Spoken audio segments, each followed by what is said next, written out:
लेकिन एक और बड़ी खबर आ रही है, अब वो भी बता दें। कुवैत पर ईरान ने फिर से हमला किया है।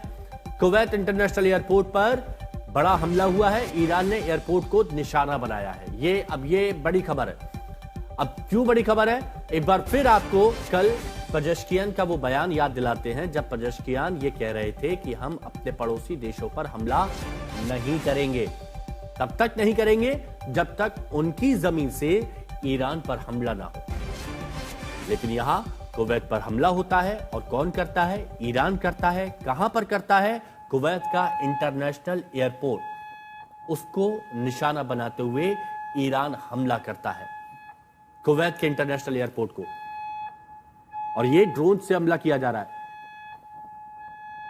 और एक और बड़ी खबर आपको बता दें, कुवैत से इस वक्त की एक और बड़ी खबर आ रही है। ईरान के रिवॉल्यूशनरी गार्ड कॉर्प्स ने कुवैत पर बड़े हमले का दावा किया है। आईआरजीसी के मुताबिक उनकी ग्राउंड फोर्स ने सटीक निशाना लगाने वाली मिसाइलों से कुवैत में मौजूद अमेरिकी सेना के अरिफजान बेस को निशाना बनाया।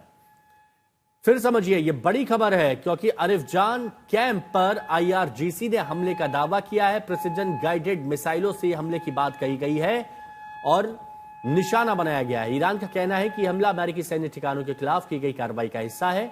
कुवैत के अरिफजान बेस, जहां अमेरिकी सैनिक तैनात हैं, उस पर प्रिसिजन गाइडेड मिसाइल से हमला किया गया है। ग्राउंड फोर्स से हमला यहां पर किया गया है, मिसाइल दागी गई है। सुमित, अब इसे कैसे देखते हैं? देखिए, मैं इसीलिए बात कह रहा हूं क्योंकि ये कहा गया था पजेश्कियान की तरफ से कि पड़ोसी मुल्कों पर हमला नहीं करेंगे, लेकिन तब मैंने आपसे एक सवाल पूछा था कि वहां पर जो अमेरिकी सैन्य बेस है उनका क्या? अब वहां पर हमला किया गया है प्रेसिडेंट गाइडेड मिसाइल से।